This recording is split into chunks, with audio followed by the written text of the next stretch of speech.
Friends, आज हम आपको न्यूमेरिकल पढ़ाएंगे। ठीक है, बहुत ध्यान से इस वीडियो को देखना है क्योंकि आपके जो सामने न्यूमेरिकल दिया हुआ है इसमें ना तो कोई दोष लिखा हुआ है। ठीक है, इसको हम पहचानेंगे किस तरह इसमें कौन सा दोष है। ठीक है, कौन सा लेंस लगेगा, कितनी फोकस दूरी का लेंस होना चाहिए। ठीक है, इसलिए बहुत ध्यान से इस वीडियो को देखेंगे। हम आपको ऐसे आसान विषय न्यूमेरिकल बताएंगे जिससे आपको अच्छी तरह से समझ में आ सके। ठीक है, तो आइए देखते हैं। सबसे पहले कि दिया हुआ एक व्यक्ति अपनी आँख से 70 सेंटीमीटर से कम दूरी पर रखी वस्तु को स्पष्ट नहीं देख पाता है। बात आती है कि एक व्यक्ति जो है अपनी आँख से 70 सेंटीमीटर से कम दूरी पर रखी वस्तु को स्पष्ट नहीं देख पाता है।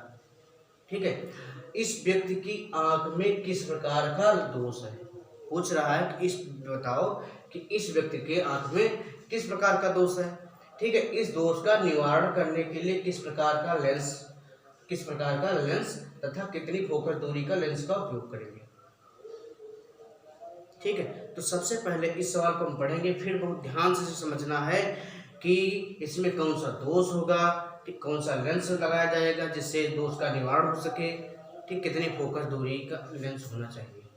ठीक है, तो बहुत ध्यान से समझना है इसमें कि 70 सेंटीमीटर से कम दूरी पर रखी वस्तु उसको स्पष्ट नहीं दिख रही। अर्थात कहने का मतलब है कि यदि उसकी जो लेंस की फोकस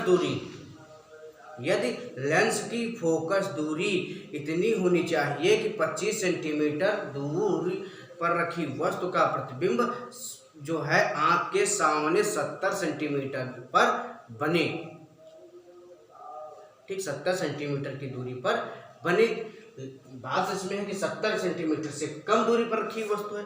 इस प्रकार इससे हमको ये पता चलता है कि इस नेत्र में दूरदृष्टि दोष है।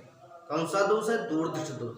क्योंकि दूरदृष्टि दोष की परिभाषा क्या होती है कि वह दोष जिसमें हमें दूर की वस्तु स्पष्ट दिखाई देती हैं परंतु निकट की वस्तु स्पष्ट नहीं दिखाई देती हैं, इसलिए ऐसे दोष को क्या कहते हैं? दूरदृष्टि दोष कहते हैं। अर्थात 25 सेंटीमीटर पर रखी वस्तु का प्रतिबिंब उसे नहीं दिखाई पड़ता है, लेकिन 70 सेंटीमीटर से अगर अधिक होता है उससे वस्तु स्पष्ट दिखाई दे रही, और उससे कम है ना, 70 सेंटीमीटर से कम दूरी पर रखी वस्तु उसको स्पष्ट नहीं दिखाई, अर्थात दूरदृष्टि दोष है। जब बात आती है दूरदृष्टि दोष तो उसके निवारण के लिए हम कौन सा लेंस लगाते हैं? उत्तल लेंस। कौन सा लेंस लगाते हैं? उत्तल लेंस।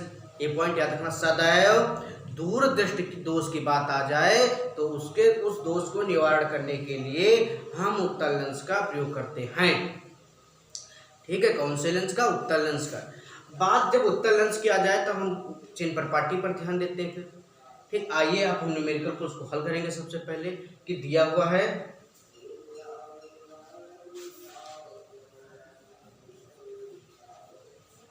कि एक व्यक्ति अपनी आंख से 70 सेंटीमीटर कम दूरी पर, अर्थात v बराबर हमारा दिया है कितना? 70 सेंटीमीटर। u हमारा नहीं ज्ञात है, लेकिन एक पॉइंट याद रखना सदैव कि दूर दृष्टि दोष में u 25 सेंटीमीटर होगा, क्योंकि उसे क्या है, मनुष्य के समझन क्षमता जो कितनी होती है? 25 सेंटीमीटर निकटतम, और अधिकतम कितना होता है? अनंत। तो इसमें दूर दृष्टि दोष में इसमें जो है वस्तु उसको 70 सेंटीमीटर से कम दूरी पर रखी वस्तु स्पष्ट नहीं दिखाई दे रही।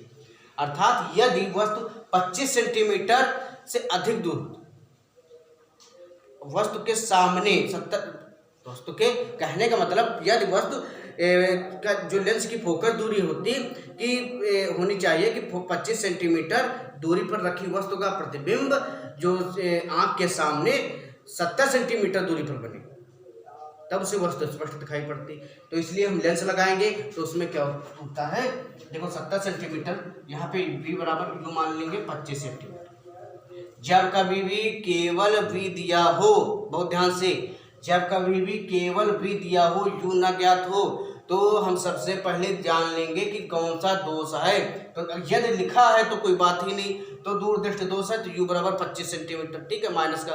अगर नहीं दिया है तो सबसे पहले ध्यान रखना कि इसमें दूर की वस्तु में स्पष्ट दिखाई देती है लेकिन निकट की वस्तु स्पष्ट नहीं दिखाई देती है, इसलिए हम u बराबर 25 माइनस 25 सेंटीमीटर मानेंगे। ठीक है, बहुत ध्यान से। तो u बराबर हमने 25 सेंटीमीटर मान लिया। ठीक है, आइए अब हम जानते हैं लेंस के सूत्र से। लेंस का सूत्र हमने आपको बताया भी है कि लेंस का सूत्र क्या होता है, 1/f बराबर, देख लीजिएगा, लेंस के सूत्र से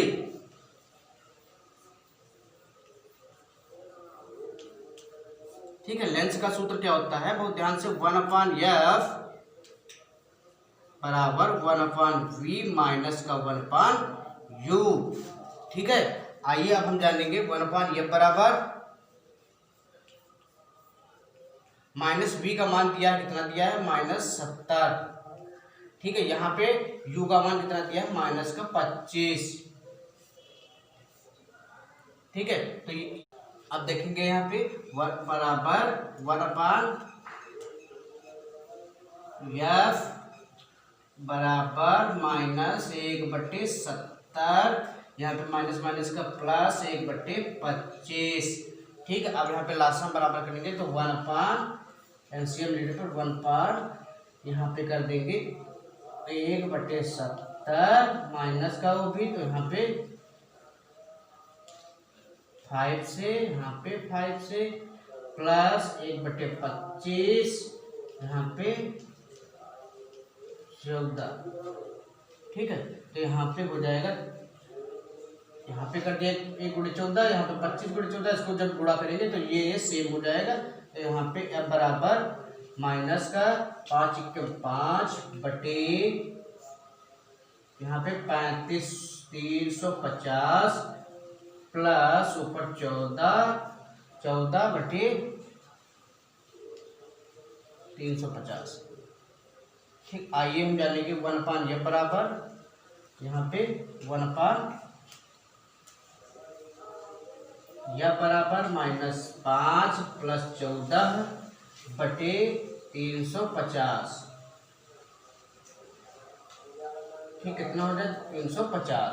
अब यहाँ पे इसको घटा देंगे, कितना बचेगा, 1/f बराबर, ध्यान से कितना बचेगा, यहाँ पे जब घटा देंगे हम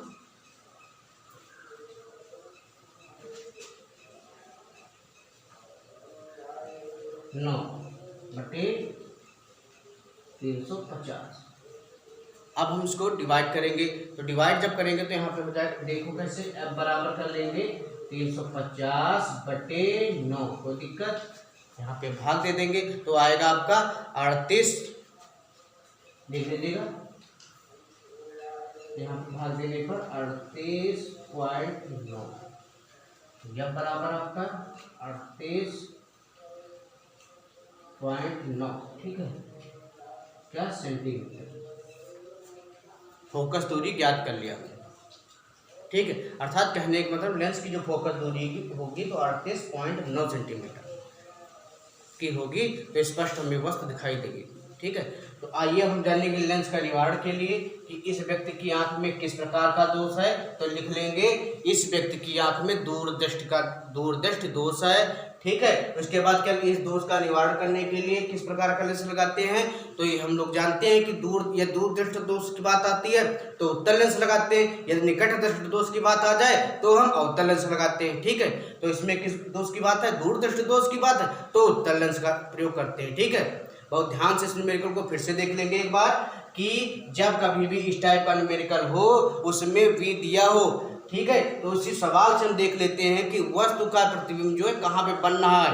या देखो यहाँ पे लिखा 70 सेंटीमीटर से कम दूरी पर रखी वस्तु को स्पष्ट नहीं देख पाता, अर्थात ये अगर अर्थात दूरदृष्टि दोष है, इसीलिए क्या है, दूर की वस्तु से स्पष्ट दिखाई देती है, लेकिन निकट बिंदु जो है उसका जो है निकटतम यदि वस्तु है तो उससे स्पष्ट नहीं दिखाई पड़ती है, इसलिए हम जान गए कि इसमें क्या है, दूरदृष्टि दोष है। जब हम दोष जान जाते हैं तो ये पता चल जाता है कि कौन सा लेंस लगेगा। जब लेंस पता चल जाता है तो लेंस के सूत्र से हम इस न्यूमेरिकल को हल कर सकते हैं। तो v बराबर हमारा दिया है, ठीक, u बराबर दिया है, हमें ज्ञात क्या करना है, यह बराबर ज्ञात करना, तो लेंस के सूत्र से। ठीक है, बहुत ध्यान से, लेंस का सूत्र हमने लिख दिया, 1/f बराबर 1/v माइनस 1/u, ये लेंस का क्या होता है, सूत्र। ठीक, आइए हम जानेंगे, यहाँ पे v की वैल्यू दी है -70 सेंटीमीटर, हमने -70 सेंटीमीटर रख दिया। ठीक है, अब यहाँ पे u बराबर -25 लिखा है, तो यहाँ पे चिन्ह सहित लेने पर तो -25 सेंटीमीटर हमने लिख दिया। आइए अब हम जानेंगे 1/f बराबर -70 centimetre plus minus minus plus 125 centimetre 1/25 centimetre. यहाँ पे हो जाएगा 1/f बराबर 5, क्योंकि इसको हम एलसीएम सब बराबर करेंगे तो यहाँ पे 5 × 5 5 से 5 350 प्लस 14/350 कर दिया। ठीक है, यहाँ पे 14 से गुणा कर दिया 25 को। अब आइए जानेंगे यहाँ पे क्या हमने घटा दिया तो यहाँ पे बचेगा 9, क्योंकि चिन्ह वैल्यू उसकी पड़ी है 14 की, तो यहाँ पे चिन्ह प्लस का होगा, इसलिए 9/350। कोई दिक्कत? अब हम क्या करेंगे, 1/f लिखा था उसको हमने f लिख लिया, जिससे क्या 350 ऊपर हो गया और 9 क्या नीचे। ठीक है, आइए अब हम उसको डिवाइड करेंगे तो 38.9 में। ठीक है, तो यहाँ पे कितना फोकस 38.9 सेंटीमीटर। कोई दिक्कत आए